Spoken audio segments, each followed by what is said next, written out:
Hello everyone, welcome back to our channel English माध्यम। English माध्यम के प्लेटफॉर्म पे हम editorial based practice exercise solve कर रहे हैं।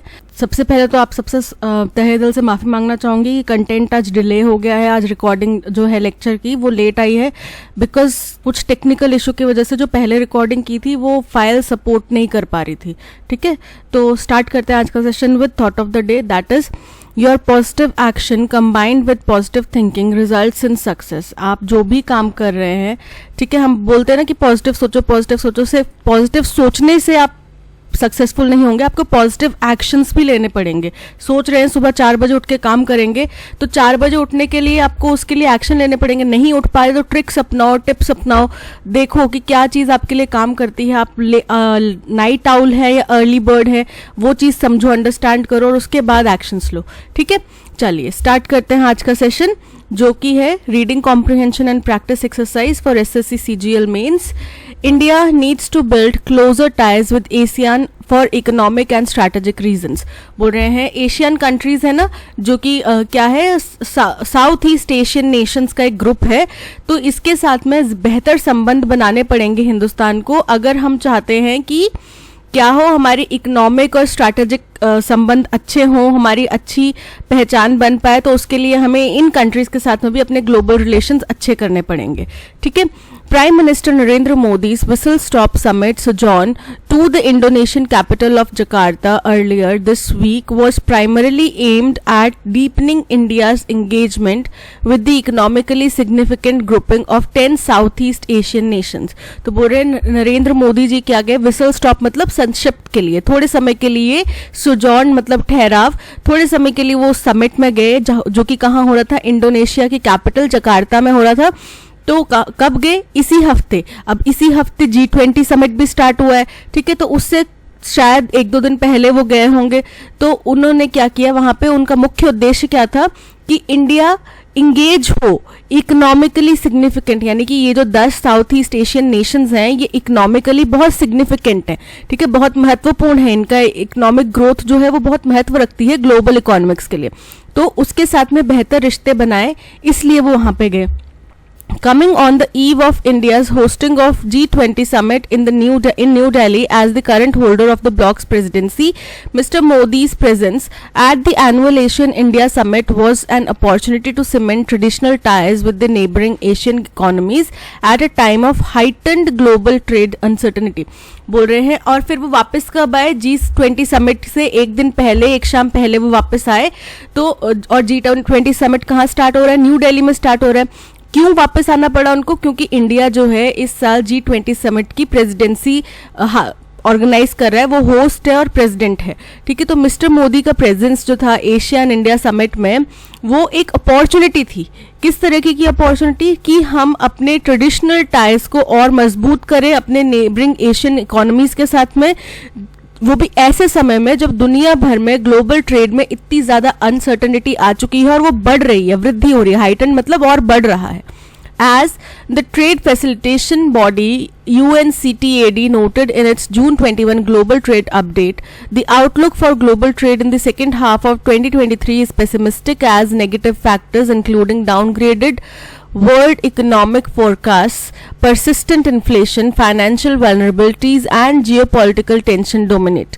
बोल रहे हैं कि एक ट्रेड ऑर्गेनाइजेशन है जिसका नाम है UNCTAD, उन्होंने भी ये चीज बोला कि उन्होंने ये चीज समझा कि 21 जून 21 को जो ग्लोबल ट्रेड अपडेट उनका निकला है, और जो कि क्या है, जो कि एक फॉरकास्ट है, आउटलुक है कि कैसे आगे ट्रेड होने वाला है। तो वो सेकेंड हाफ जो है 2023 का जो दूसरा हिस्सा है, आधा हिस्सा, उसके लिए ज्यादा ऑप्टिमिस्टिक नहीं है, पेसिमिस्टिक, बहुत ज्यादा पेसिमिस्टिक यानी कि नेगेटिव है।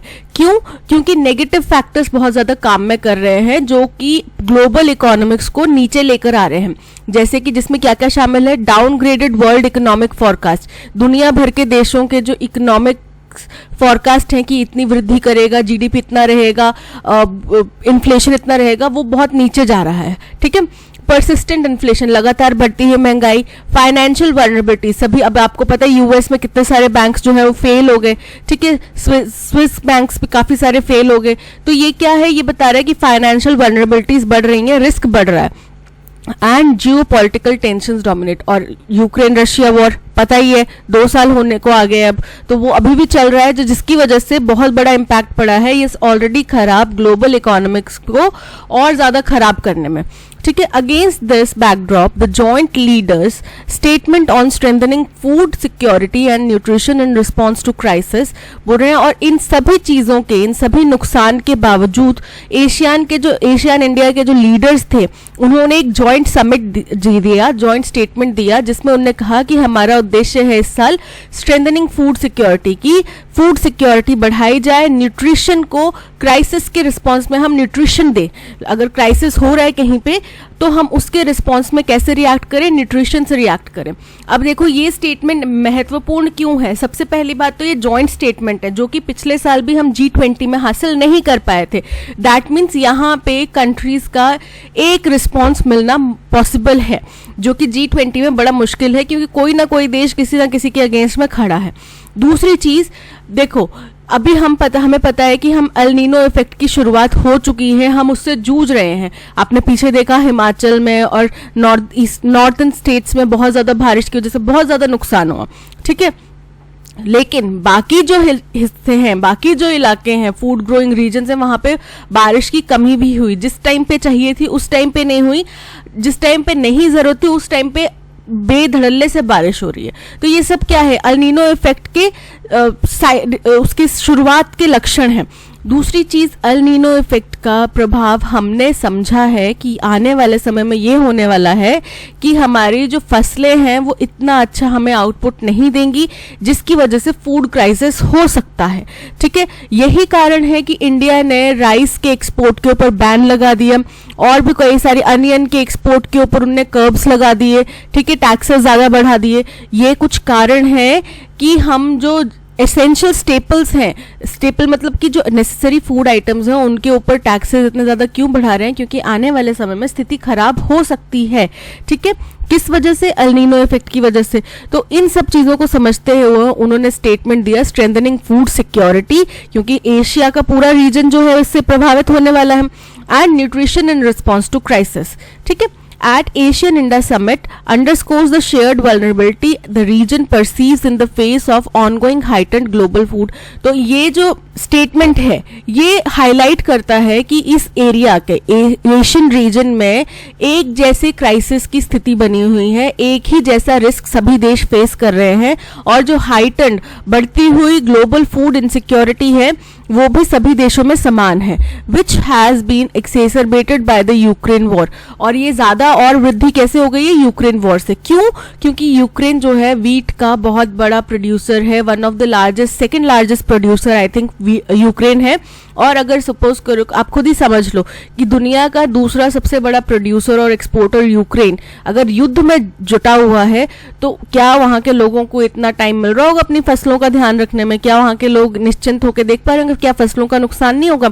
और इस वक्त तो हम ऐसी क्राइसिस में कि एक दाना भी वेस्ट करना मतलब कि फूड इनसिक्योरिटी को बढ़ाना, ठीक है, उसको और ज्यादा खतरे में डालना। तो यूक्रेन वॉर से ये और ज्यादा खराब हो गई स्थिति। क्लाइमेट चेंज से national policy responses to inflationary pressure. अब इसका मतलब क्या हो कि जैसे इंडिया ने अपनी पॉलिसी बना दी कि भाई हमने राइस का एक्सपोर्ट 31 दिसंबर तक नहीं करना, उसके बाद में अनियन के ऊपर उन्होंने टैक्सेस बढ़ा दिए। तो ये क्यों किया? ताकि हमारे देश में कमी ना हो जाए, हमारे देश में स्टेबिलिटी बनी रहे। तो ये नेशनल पॉलिसी है ना, in response to inflationary pressure. तो इस तरीके की पॉलिसीज की वजह से फूड सिक्योरिटी के ऊपर खतरा बना हुआ है, जिसके लिए ये उन्होंने स्टेटमेंट दिया। ठीक है, India's recent curbs on export of rice have triggered some alarm. वही बात आ गई कि इंडिया ने जो रिसेंटली राइस के एक्सपोर्ट के ऊपर रोक लगाई है उसने चिंता बढ़ा दी है।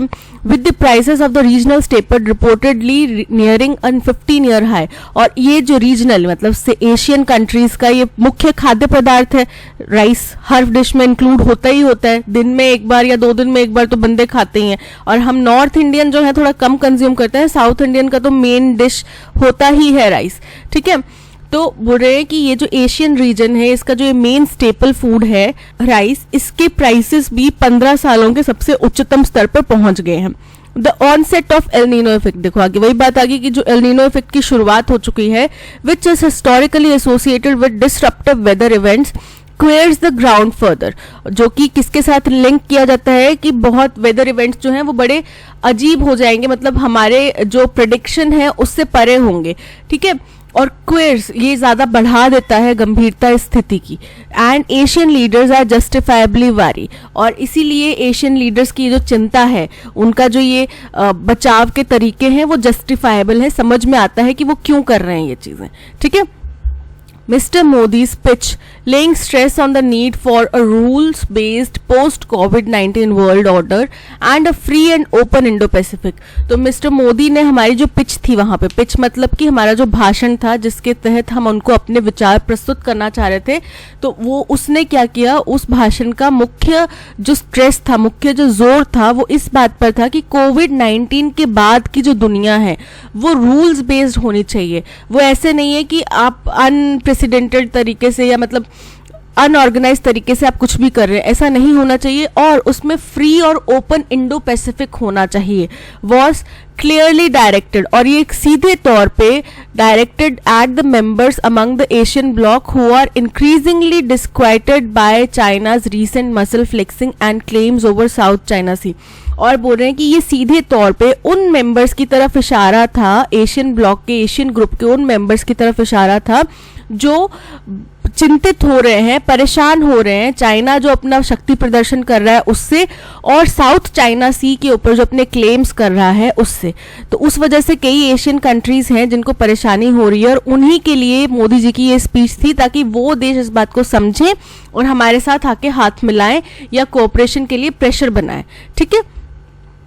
The Prime Minister's not so veiled message to the ASEAN members is that India is more reliable long-term strategic and economic partner। बोल रहे हैं जो एकदम क्लियर, नॉट सो वेल्ड मतलब बिल्कुल क्लियर, साफ, एकदम पारदर्शी जो मैसेज था एशियन मेंबर्स को हिंदुस्तान की तरफ से, वो ये था कि हिंदुस्तान भरोसेमंद लंबी रेस का घोड़ा है, लंबी दूरी तक आपका स्ट्रैटेजिक और इकोनॉमिक पार्टनर बन के चलने वाला देश है, which has no territorial ambitions that could discomfort them. और हमारी कोई भी ऐसे अपने क्षेत्र का विस्तार करने की विस्तार नीति भी नहीं है, ना हमारी मंशा है जिसकी वजह से दूसरा कोई देश परेशान हो, ठीक है। जाहिर सी बात है, इंडिया ने टाइम एंड अगेन ये चीज प्रूव करी है कि हमारा ऐसा कोई इरादा नहीं है कि हम अपनी इंटरनेशनल बाउंड्रीज को चेंज करें, ठीक है। बट हम ये चाहते हैं कि हमारी इंटरनेशनल बाउंड्रीज को भी रिस्पेक्ट की जाए। हमने फर्स्ट कभी भी अटैक नहीं करा है, ठीक है, ये भी इतिहास गवाह है। हमारे ऊपर अटैक्स किए गए हैं तो उसकी जवाबी कार्रवाई में हमने मुंह तोड़ जवाब जरूर दिया है, बट टेरिटोरियल एम्बिशंस को, एक्सपेंशंस को हम प्राथमिकता नहीं देते, प्राथमिकता के हमारे एजेंडा में है ही नहीं वो। India also sought to position itself as a voice to amplify the concerns of the global south। और ये तो हमें पता ही है, ये तो हमने पिछले काफी सारे पैसेजेस में पढ़ा है कि भाई इंडिया जो है वो ग्लोबल साउथ की आवाज बन के सामने आया है, उनका एक रिप्रेजेंटेटिव बन के सामने आया है वर्ल्ड प्लेटफॉर्म पे। तो stressing that it would be mutually beneficial for all, और ये बात भी जोर दी जा रही है कि ये सभी के लिए फायदेमंद होगा। For India grappling as it is with an underwhelming free trade agreement with the 10 nations grouping.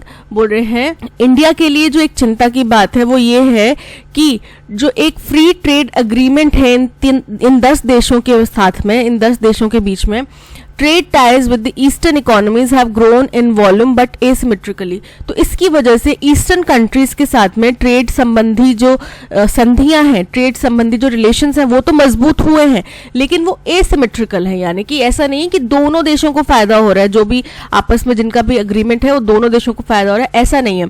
एक को ज्यादा फायदा हो रहा है, एक को कम फायदा हो रहा है, एक को फायदा ज्यादा हो रहा है, एक को नुकसान ज्यादा हो रहा है, ऐसा कुछ इफेक्ट चल रहा है, एसिमेट्रिकल है, यानी कि सिमेट्री नहीं है उसमें। With imports far outpacing the country's export, जिसमें कि हमारे इम्पोर्ट्स ज्यादा बढ़ चुके हैं एक्सपोर्ट्स की बजाय, ठीक है। The widening trade deficit and the perception that Chinese goods are taking advantage of lower tariffs under the FTA to find their way into the Indian market have among other factors precipitated a review of the pact that is likely to be completed in 2025। बोल रहे हैं जो trade में कमी आई है उसकी वृद्धि and the perception, और ये जो एक नजरिया है कि चाइनीज गुड्स जो हैं वो इन लोअर टैरिफ्स, एफटीए के अंडर में लोअर जो टैरिफ्स हैं उनका फायदा लेके इंडियन मार्केट में अपनी जगह बना रहे हैं, मजबूत कर रहे हैं, ये भी कुछ फैक्टर्स हैं जो कि अभी एशियान कंट्रीज का ग्रुप है ना, इसमें अभी क्या कर रहे हैं ये लोग कि अपने जो इनके रूल्स हैं, नियम कायदे कानून है, उनको रिव्यू कर रहे हैं। रिव्यू कर रहे हैं मतलब कि देखो, टाइम एंड अगेन कोई भी ऑर्गेनाइजेशन बनी है उसको कुछ अंतराल बाद अपने चीजें रिव्यू करनी पड़ती हैं, सो दैट वो करंट ट्रेंड्स के ऊपर, करंट पैटर्न्स के ऊपर फिर से नियम बना सके। ठीक है, ऐसा ना हो कि हमारे 80 के दशक के नियम चल रहे हैं लेकिन अब हम 21st सेंचुरी में जी रहे हैं और वो टेक्नोलॉजीज यहाँ पे काम ही नहीं आती जो 80 के दशक में जो नियम बने थे। ठीक है, वो आउटडेटेड हो चुके हैं, तो इसलिए अब रिव्यू कर रहे हैं। तो ये पॉइंट भी उन्होंने रिव्यू में डाला हुआ है और ये रिव्यू कब तक कंप्लीट हो जाएगा? 2025 तक कंप्लीट हो जाएगा। क्या पॉइंट डाला है कि चाइनीज गुड्स लोअर टैरिफ्स का फायदा उठा के इंडियन मार्केट में अपनी पकड़ मजबूत बना रहे हैं। और दूसरा पॉइंट ये डाला है कि एसिमेट्रिकल जो इंगेजमेंट हो रहा है कंट्रीज के बीच में, जिससे एक को ज्यादा फायदा दूसरे को नुकसान, एक के इंपोर्ट्स बढ़ रहे हैं दूसरे के एक्सपोर्ट्स बढ़ रहे हैं। ये कुछ पॉइंट्स हैं जो उन्होंने उठाए हैं। In meantime, India needs to stay closely engaged with the Asian members, both as a trade hedge against the slowdown in its main Western markets and to highlight its significance as an all-weather ally. बोल रहे हैं अब जब तक वो review कर रहे हैं, 2025 तक रिव्यू होगा, तब तक इंडिया को जरूरत है कि वो इन एशियन कंट्रीज के साथ में अपने रिश्ते मजबूत बनाए, मजबूत करे। कैसे? एक ट्रेड हिंड्रेंस के तौर पे भी, मतलब कि जो स्लो डाउन आया है उसके ऊपर ट्रेड के जरिए हम रुकावट ला सके, मतलब स्लो डाउन को तेज कर सके, बढ़ा सके, कम होने की बजाय इकोनॉमिक स्लो डाउन आया है उसको इकोनॉमिक ग्रोथ की तरफ ले जा सके। और किसके साथ में? अपने वेस्टर्न मार्केट्स के अंदर। और दूसरा चीज ये पॉइंट हाईलाइट करना कि हिंदुस्तान जो है वो ऑल वेदर एलाय, मतलब कि लंबी दूरी तक साथ देने वाला एक दोस्त बन के सामने आ सकता है। ठीक है, चलिए फर्स्ट क्वेश्चन पूछता है, based on the passage which of the following reasons best explains India's need to strengthen its ties with ASEAN members. क्या जरूरत है हिंदुस्तान को एशियन कंट्रीज के साथ में रिश्ते मजबूत करने की? To showcase India's leadership in G20 summit. G20 और एशियन का आपस में पर्सनली कोई कनेक्शन नहीं है कि एशियन से रिश्ते अच्छे होंगे तो G20 में लीडरशिप अच्छी हो जाएगी। To address concerns regarding global trade uncertainty and share regional vulnerabilities, कि जो हमारे ट्रेड अनसर्टेनिटीज के शेयर्ड कंसर्न्स हैं और जो शेयर्ड वल्नरेबिलिटीज यानी शेयर्ड रिस्क हैं उनके ऊपर उनको निपटना। So option B is correct. Based on the passage what can be inferred about the current global situation. क्या अंदाजा लगाया जा सकता है जो अभी की ग्लोबल सिचुएशन चल रही है वो? There is positive outlook. Positive तो है ही नहीं।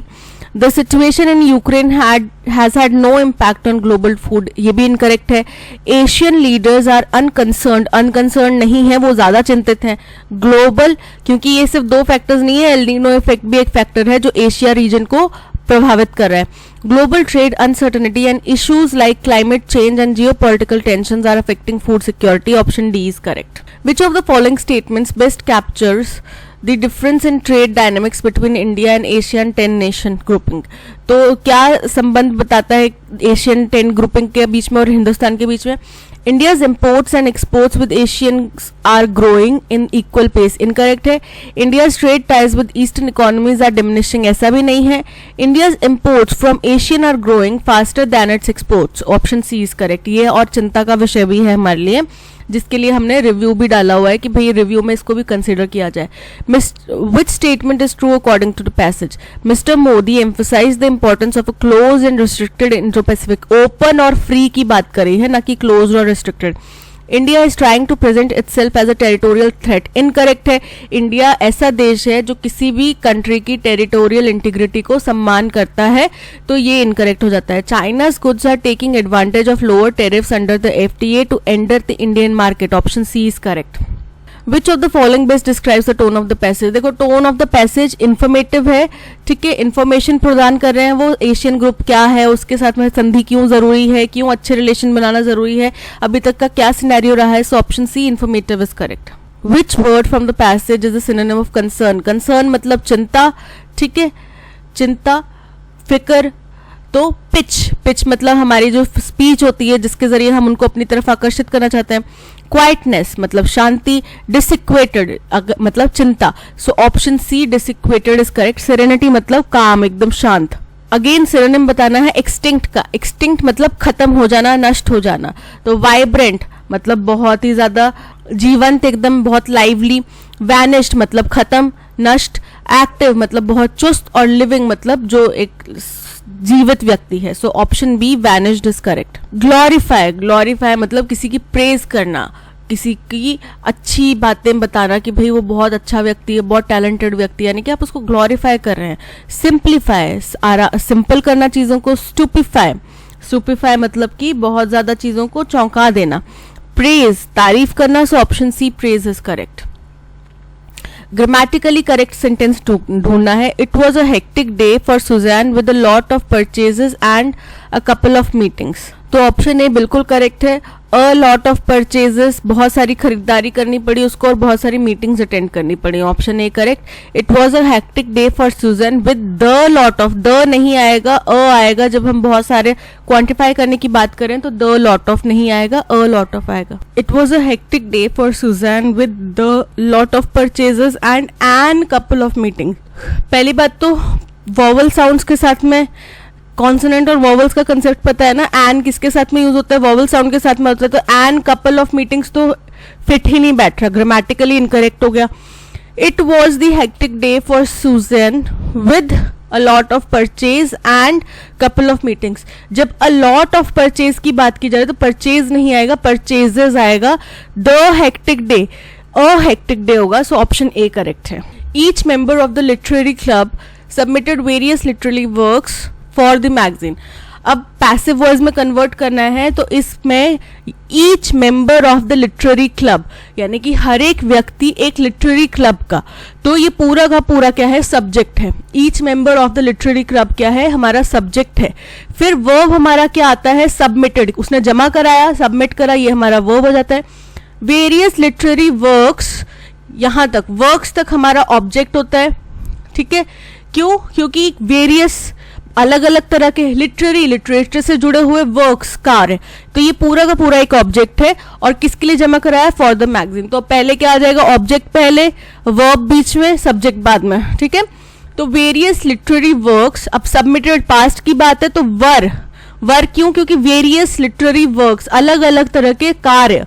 ठीक है, तो वर्क्स की जगह प्लूरल फॉर्म है तो वर आ जाएगा, were submitted by each member of the literary club for the magazine. ठीक है, अब ऑप्शन ए बोल रहा है various literary works had been, present past continuous form में नहीं आएगा, इनकरेक्ट है। Various literary works are submitted, present में नहीं आएगा। Various literary works were submitted by each member of the literary club for the magazine. Option C is correct. Winning that prestigious award was certainly a feather in her cap. अब a feather in her cap idiom का हमें meaning बताना है। feather in her cap का मतलब होता है, feather in cap का मतलब होता है कि आपने कुछ अच्छा काम किया है जिसके लिए आपकी कोई अचीवमेंट है, ये ठीक है, कोई प्रेज है, अचीवमेंट है। तो अ डिसग्रेसफुल डाउनफॉल, निचले स्तर पर गिरना तो नहीं है। कॉन्ट्रीब्यूटिंग टू समवन्स प्रेज, किसी की तारीफ करना नहीं। अ स्पेशल अचीवमेंट और honour, option C is correct. The response in the 30 years since has been short on urgency and long on process. Since बोला जा रहा है, since जब से वो शुरू हुआ था तब से लेके अब तक 30 साल हो चुके हैं। 30 साल बाद ये जो रिस्पॉन्स आया है वो अर्जेंसी नहीं दिखाता, मतलब उसमें अर्जेंट होने की स्थिति नहीं पता चलती, पर लंबी प्रोसेस का हमें अंदाजा हो जाता है। तो सिंस किसी पहले किसी टाइम का जिक्र हुआ होगा, तब से लेके अब तक की बात की जा रही है, तो यानी कि पी हमारा फर्स्ट स्टेटमेंट नहीं हो सकता। ये देखो, ये शॉर्ट ट्रिक्स है, इससे ऑप्शन आपके एलिमिनेट हो जाएंगे। आपको पूरा का पूरा अगर नहीं भी समझ में आ रहा है तो कुछ वर्ड्स आपको बता सकते हैं कि आपने कैसे इसको प्रोसीड करना है। अब सिंस से हमें पता चल गया कि ये फर्स्ट स्टेटमेंट नहीं हो सकता, तो पी हमारा फर्स्ट स्टेटमेंट नहीं आएगा। ऑप्शन डी हटा दो, एलिमिनेट कर दो। The world got a wake-up call in 1993 about tuberculosis when the World Health Organization declared it a global health emergency. हमने क्या पढ़ा था कि फर्स्ट स्टेटमेंट्स कौन से होंगे, जिसमें एक इंडिपेंडेंट स्टेटमेंट होगा, ठीक है, जो किसी भी और स्टेटमेंट के ऊपर निर्भर नहीं करता, किसी संस्था का, किसी ग्रुप का, किसी रिपोर्ट का इंट्रोडक्शन वहां पे दिया जाएगा, कोई एक पर्टिकुलर टाइमलाइन का इंट्रोडक्शन दिया जाएगा, या कोई जनरल फ्रेज या टर्म से उस स्टेटमेंट की शुरुआत होगी। ठीक है, ये कुछ पॉइंट्स थे। अब देखो, ये एक इंडिपेंडेंट स्टेटमेंट है जिसमें बताया कि दुनिया को एक वेकअप कॉल दिया गया 1993 में, जब ट्यूबरक्लोसिस को वर्ल्ड हेल्थ ऑर्गेनाइजेशन, एक ऑर्गेनाइजेशन का नाम दिया जा रहा है, 1993 एक पर्टिकुलर सन का नाम दिया जा रहा है, डिक्लेयर किया गया ग्लोबल हेल्थ इमरजेंसी। ठीक है, तो ये हमारा हो गया फर्स्ट स्टेटमेंट। तो ऑप्शन ए और ऑप्शन बी हमारे वैलिड है, एस को हटा दो, सी को हटा दो। The 1993 world development report labelled TB treatment for adults as the best buy among all developmental interventions। बोल रहे हैं 1993 की जो वर्ल्ड डेवलपमेंट रिपोर्ट रिलीज हुई थी उसमें उन्होंने क्या किया था, उसमें उन्होंने ये चीज बताई थी कि जो टीबी ट्रीटमेंट है अडल्ट्स के लिए, बड़ों के लिए, वो हमारी अब तक की सबसे बेहतरीन इंटरवेंशन है, यानी कि जो भी हमने कार्य किए हैं उनमें सबसे बेहतरीन कार्य है बड़े लोगों के लिए जो टीबी ट्रीटमेंट हमने चलाया है वो। ठीक है, अब ये भी उसी ट्यूबरक्लोसिस का ही आगे फर्दर पार्ट है कि वर्ल्ड डेवलपमेंट की एक रिपोर्ट आई। ठीक है, उस रिपोर्ट में ये चीज मेंशन की गई। तो आर हमारा सेकंड स्टेटमेंट होएगा। The current goal is to end TB by 2030 but clarity on definitions of end and the means of verifications are not fully in place. बोल रहे हैं करंट स्थिति ये है कि हम 2030 तक इसको खत्म करना चाहते हैं, टीबी को मुक्त करना चाहते हैं, लेकिन खत्म करने का, एंड करने का मतलब क्या है, उसकी डेफिनेशन क्या है वो क्लियर नहीं है, और जो वेरिफिकेशन है कि किस तरीके से पता लगाया जाएगा कि टीबी अब पूरी तरीके से नष्ट हो चुका है, उसके जो पैटर्न है वो क्लियर नहीं है। तो देखो 1993 की बात करी गई, उसके बाद में उसके 30 साल बाद में अब एक रिस्पॉन्स आया है जो कि वो ऐसा लग रहा है कि उसमें अर्जेंसी नहीं थी पर लंबा प्रोसेस था कुछ करने का। सो ये हो गया थर्ड पॉइंट। और फोर्थ पॉइंट हमारा होता है एस पॉइंट, जो कि बताता है कि अभी की स्थिति क्या है, करंट सिनेरियो क्या है। ठीक है, तो QRPS option A is correct. It was a West Indies attempting to rebuild with a younger side led by Clive Lloyd। बोल रहे हैं ये वेस्ट इंडीज थी, उनकी टीम थी जो कि क्या करने की कोशिश कर रही थी, एक रीबिल्ड करने की कोशिश कर रही थी, अपने टीम को रीबिल्ड करने की कोशिश कर रही थी, अपना एक सुनहरा दौर बनाने की कोशिश कर रहे थे। क्या करने की कोशिश कर रहे थे, रीबिल्ड, किसके साथ में, एक यंगर टीम के साथ में, जिसकी अध्यक्षता कौन कर रहे होंगे, यानी कि जिसके कैप्टन कौन होंगे, Clive Lloyd. Gary Sobers and Rohan Kanhai had played the previous test against England in Trinidad but were no longer part of the team।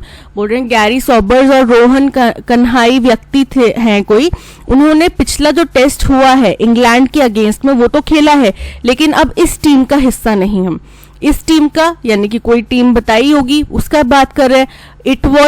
It से स्टार्ट हो रहा है कि ये जो है, तो ये भी फर्स्ट स्टेटमेंट नहीं होगा, क्यू भी फर्स्ट स्टेटमेंट नहीं होगा, तो पी और क्यू अगर कहीं पे है फर्स्ट स्टेटमेंट तो हटा दो, है ही नहीं पहली बात तो, यानी कि हमारे फर्स्ट स्टेटमेंट या तो आर है या फिर एस है।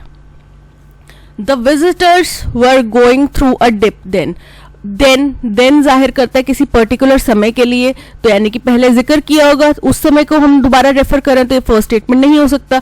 द विजिटर्स, अब द विजिटर्स मतलब कोई विजिटर्स हैं जिनके बारे में हम पहले चर्चा कर चुके हैं, इसीलिए उनके साथ में द वर्ड का इस्तेमाल किया जा रहा है, तो यानी कि आर हमारा फर्स्ट स्टेटमेंट नहीं हो सकता।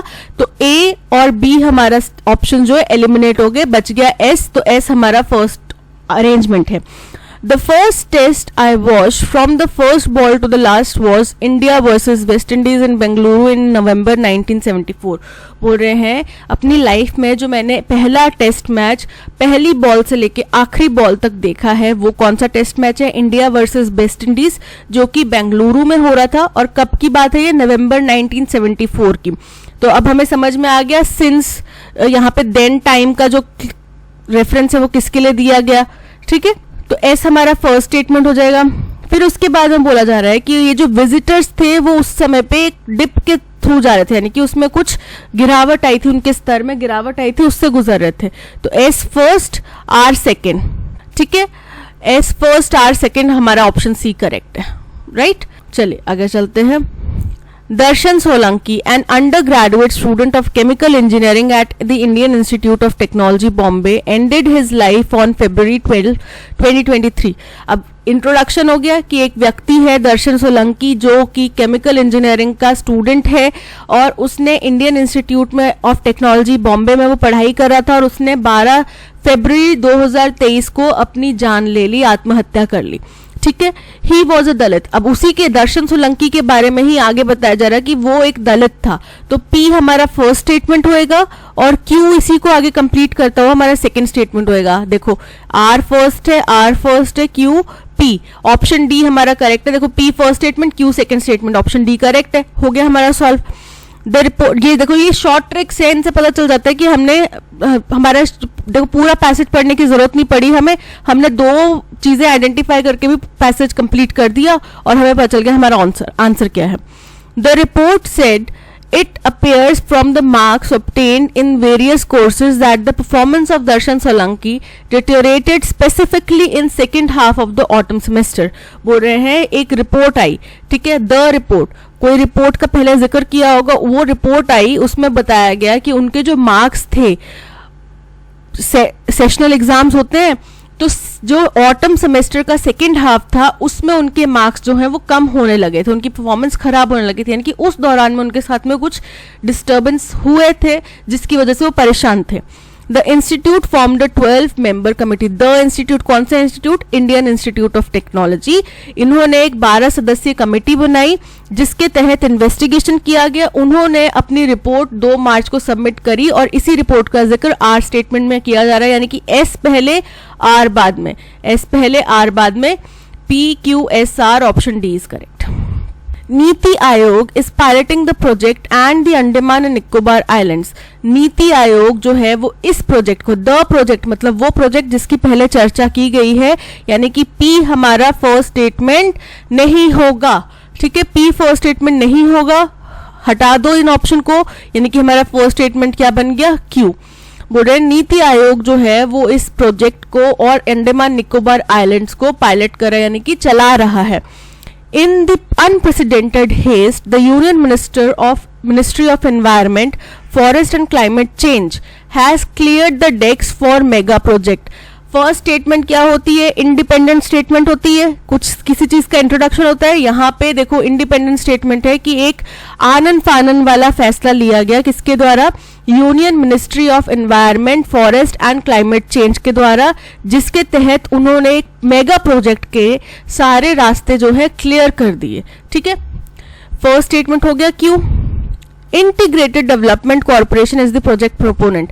अब ये जो प्रोजेक्ट है उसका नाम बताया गया, इंटीग्रेटेड डेवलपमेंट कॉर्पोरेशन है जिस प्रोजेक्ट की चर्चा की जा रही है, जो प्रपोज किया गया है। प्रोपोनेंट मतलब जो प्रपोज किया गया प्रोजेक्ट है वो कौन सा है? Integrated development corporation. At the cost of about 70,000 crore at the southern tip of the Andaman and Nicobar Island। अब ये इंट्रोडक्टरी स्टेटमेंट का ही पार्ट है कि एक मेगा प्रोजेक्ट जिसकी कीमत कितनी है? 70,000 करोड़ है, और कहाँ किया जाने वाला है project? Andaman and Nicobar island के सदर्न मोस्ट हिस्से में ये प्रोजेक्ट इंप्लीमेंट किया जाने वाला है। ठीक है, तो यानी कि क्यू के बाद में आएगा एस हमारा स्टेटमेंट, तो सेकंड हमारा एस हो गया। थर्ड हमारा हो गया नीति आयोग जो है वो इस प्रोजेक्ट को पायलट कर रहा है, ये हो गया थर्ड स्टेटमेंट। और फोर्थ स्टेटमेंट हो गया कि इस प्रोजेक्ट का नाम क्या है। ठीक है, तो हमारा अरेंजमेंट क्या बन रहा है? अरेंजमेंट हमारा बन रहा है QSPR, QSPR, option A is correct. These include the COVID-19 pandemic. These ये शामिल करते हैं, ये वर्ड आ गया तो मतलब किसी चीज का जिक्र किया होगा, उसी को बाद में प्रोनाउन के तौर पे बोलेंगे ना, these, ये।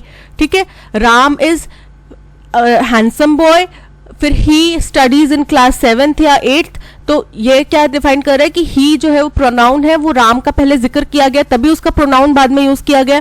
वैसे ही यहाँ पे कुछ वर्ड्स यूज किए गए हैं, कोई चीज का जिक्र किया गया है, उसी के बाद में यूज किया जा रहा है। ये इंक्लूड कोविड-19 पेंडेमिक, इसमें कोविड-19 पेंडेमिक शामिल है, एंड रिलेटेड इकोनॉमिक हार्डशिप्स, और उससे जुड़ी हुई जो इकोनॉमिक परेशानियां हैं वो शामिल हैं। इंटरनेशनल कॉन्फ्लिक्ट्स, दुनिया भर में जो भी अंतर्राष्ट्रीय स्तर पे मतभेद हो रहे हैं वो शामिल है। Food insecurity, poverty, climate change, land degradation, water pollution and biodiversity losses, ये सब चीजें इसमें शामिल हैं। अब किस में शामिल है? शायद हमारे जो परेशानियां हैं उसमें शामिल है। Humanity today faces numerous global challenges. हमने बोला था फर्स्ट स्टेटमेंट जो है एक जनरल टर्म भी हो सकता है, तो ये एक जनरल टर्म है कि आज के दिन की जो इंसानियत की स्थिति है उसके सामने बहुत सारे ग्लोबल चैलेंजेस आ रहे हैं। यानी कि क्यों हमारा फर्स्ट स्टेटमेंट होगा, पी नहीं हो सकता क्योंकि इसमें दीज का इस्तेमाल किया गया है, यानी कि पी हमारा फर्स्ट स्टेटमेंट नहीं हो सकता। Forest contribute significantly in addressing many of the challenges mentioned above, यानी कि ये बोल रहे हैं कि फॉरेस्ट जो है इनमें से ज़्यादातर जो चैलेंजेस ऊपर हमने मेंशन किए हैं उनसे निपट सकते हैं। तो चैलेंजेस कौन से मेंशन किए हैं, ये चैलेंजेस हमने मेंशन किए हैं, ठीक है। ग्लोबल चैलेंजेस का जिक्र आ रहा है और फिर चैलेंजेस कौन से हैं वो यहाँ पे बताए गए हैं, तो पी हमारा सेकेंड स्टेटमेंट होएगा। The world is now looking for solutions that are cost effective, equitable and can be easily implemented। ठीक है कि दुनिया की नज़र अब ऐसे solutions की तरफ है जो कि cost effective हो, equitable हो और इजीली इंप्लीमेंट किए जा सकें। तो ये हमारा थर्ड पॉइंट हो गया, क्योंकि फोर्थ पॉइंट आर जो है वो उसी सोल्यूशन में से एक सोल्यूशन बता रहा है कि फॉरेस्ट भी एक बड़ा प्रभावशाली सोल्यूशन हो सकता है ज़्यादातर जो ऊपर मेंशन परेशानियां हैं उनसे जूझने के लिए। तो पहले हम सोल्यूशन का जिक्र करेंगे कि हमें किस तरीके का सोल्यूशन चाहिए, फिर हम बताएंगे कि ये भी एक सोल्यूशन उसी में से एक हो सकता है। तो एस हमारा थर्ड स्टेटमेंट है और आर हमारा फोर्थ स्टेटमेंट है। तो अरेंजमेंट क्या बन रहा है, Q P S R, Q P S R, option D is correct. An Indian Express analysis of employment data sourced from Center for Monitoring Indian Economy has shown that India's workforce has dash aged over past 7 years। बोल रहे हैं कि Indian express का एक analysis हुआ जिसमें उन्होंने किस चीज़ का एनालिसिस किया, एम्प्लॉयमेंट डेटा का एनालिसिस किया। किसके द्वारा लिया गया employment data, centre for monitoring Indian economy, इसका डेटा लिया उन्होंने और उसमें पता चला कि इंडिया की जो वर्क फोर्स है वो बहुत ज़्यादा एज्ड हो गई है पिछले 7 सालों में। अब जाहिर सी बात है, आप सपोज करो कि हमने वर्कफोर्स का एजिंग का हमने कैपिंग बनाया हुआ है, टीन एज होती है 13 to 19, ठीक है। उसके बाद शायद कि 20 से 29-30 तक चल रहा होगा, फिर कोई और एज होगा फैक्टर। तो जो व्यक्ति आज 25 साल का है 7 साल बाद जाके वो कितने साल का हो जाएगा, 30+ में लाए कर जाएगा वो, तो यानी कि वो दूसरे एज ब्रैकेट में चला जाएगा, ठीक है। जो व्यक्ति आज 15 साल का है 7 साल जाके वो 20+ वाले ब्रैकेट में चला जाएगा। तो यानी कि एज तो चेंज हो रही है, पिछले 7 सालों में चेंज हो गई। डेटा शोज जो व्यक्ति आज 45 का है वो अगले 7 साल में जाके रिटायर हो जाएगा शायद, ठीक है, उसने रिटायरमेंट ले लिया होगा। तो क्या है, डेटा ये दर्शाता है कि हमारी एज जो पॉपुलेशन है, वर्किंग पॉपुलेशन है, वो एज हो रही है। Data shows that the share of India's youth defined as those between the ages 15 and 29, बोल रहे हैं कि ये डेटा बताता है कि जो इंडिया का युवा है जिसकी उम्र 15 से 29 के बीच में डिफाइन की जाती है, has fallen from 25% in 2016-17 to just 17% at the end of 2022-23। बोल रहे हैं इसमें गिरावट आई है।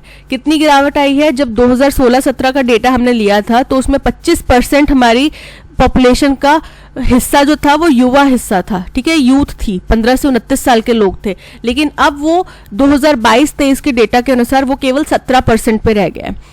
Further, even the share of those falling in the next 15 years age bracket 30 to 44 has fallen from 38% to 33%, कि अगले जो ब्रैकेट है 15 साल का एज ब्रैकेट है 30 से 44 इयर्स वाला, उसका आंकड़ा भी 38% से गिर के अब 33% पर रह गया है इसी पीरियड के दौरान में। Dash the share of these two categories has shrunk, क्योंकि इन दोनों कैटेगरीज का शेयर जो श्रंक हुआ है, that of the oldest dash 45 years and above, तो जो ओल्डेस्ट ग्रुप है 45 ईयर्स और उससे अबव वाला हैज ग्रोन फ्रॉम, तो वो बढ़ गया है 37% से बढ़ गया है, कितना पहुंच गया, 49% पे पहुंच गया है, ठीक है। In other words, just in past 7 years, India's workforce has aged so much that the share of people 45 years and older has gone from 1/3 to almost 1/2। तो बोल रहे हैं अगर दूसरे शब्दों में कहा जाए तो इंडिया की जो पॉपुलेशन है उसका हिस्सा, वर्कफोर्स का हिस्सा इतना ज़्यादा वृद्ध हो गया है, 45 से ऊपर वाली कैटेगरी में वो लाई करने लगा है कि पहले ये रेशो 1/3 का था और अब ये आधा, लगभग आधा हिस्सा जो है हमारा वृद्ध हो चुका है। अब आपको रिसेंट आपने कुछ समय में जापान की न्यूज़ पढ़ी होगी, वहां पे भी सेम सिनेरियो चल रहा है। जब शुरुआत थी तो उनकी बहुत ज़्यादा डेवलपमेंट हो रही थी क्योंकि उनकी वर्किंग पॉपुलेशन बहुत ज़्यादा थी, बट जब बूढ़े होंगे तब एक साथ ही सब बूढ़े हो जाएंगे ना, वो लोग धीरे धीरे करके बूढ़े भी तो एक साथ ही हो रहे हैं तो वो अब ज़्यादा उनकी पॉपुलेशन क्या होगी, बूढ़ी होगी, वृद्ध होगी। और जापान के कई सारे स्कूल्स जो हैं उनके लास्ट बैचेस पास आउट हो चुके हैं, उनके स्कूल्स में नए कोई एडमिशन्स नहीं हो रहे क्योंकि वहाँ के लोगों ने बच्चे पैदा करना बंद कर दिया। वहाँ पे वर्क डेवलपमेंट और इन सब चीज़ों के ऊपर इतना ज़्यादा फोकस हो गया कि उन लोगों की इस तरफ रुचि कम हो गई, जिससे कि अब उनकी पॉपुलेशन के ऊपर क्राइसिस आ रहा है। उनको बाहर से लोग बुला के अपने बुजुर्गों की सेवा करने के लिए बुलाने पड़ रहे हैं, ठीक है, हायर करने पड़ रहे हैं। तो सेम स्थिति आने वाले कुछ समय में हिंदुस्तान की भी हो सकती है। Another way to look at this result is that the Indian youth is increasingly getting dash of the job market. दूसरा इसका देखने का नजरिया ये भी हो सकता है कि अब इंडियन जो यूथ है, युवा है, वो जॉब मार्केट से निकलती जा रही है, कम होती जा रही है। In fact, the one cohort that seems to be doing the best, के बल्कि ये तक है कि जो एक ग्रुप है जो सबसे अच्छा परफॉर्म कर रहा है, both in terms of proportion as well as absolute numbers, is the age bracket of 55 to 59। तो चाहे वो उनकी संख्या हो, चाहे वो उनका प्रोपोर्शन हो, जो एक ग्रुप अच्छा परफॉर्म कर रहा है वो है 55 to 59 ईयर्स वाला, यानी कि उनमें बहुत ज्यादा वृद्धि हो रही है। तो सर्वे के दौरान क्या बताया गया कि Indian workforce has dash as rapidly aged over the past 7, तेजी से उनकी वृद्धि हुई है, ठीक है, उम्र में बढ़ोतरी हुई है। Rapidly option A is correct. While the share of these two categories has shrunk, जबकि इन दोनों कैटेगरीज का शेयर जो श्रंक हुआ है, लेकिन ओल्डेस्ट जो कैटेगरी है, ग्रुप है, कोहॉर्ट मतलब ग्रुप, ओल्डेस्ट जो ग्रुप है वो 45 और अबव का है, उसमें 37 से 49% की वृद्धि हुई है। अब इस चीज को हम दूसरे तरीके से देखें तो Indian youth is increasingly getting driven out मतलब बाहर निकलते जा रहा है, वो जॉब मार्केट से आउट ऑफ साइट होता जा रहा है कि अब उसमें जॉब मार्केट में उसकी कैपेबिलिटी कम हो गई है। So option A driven out is correct. That's all, आज के सेशन में इतना ही। Thank you so much for watching.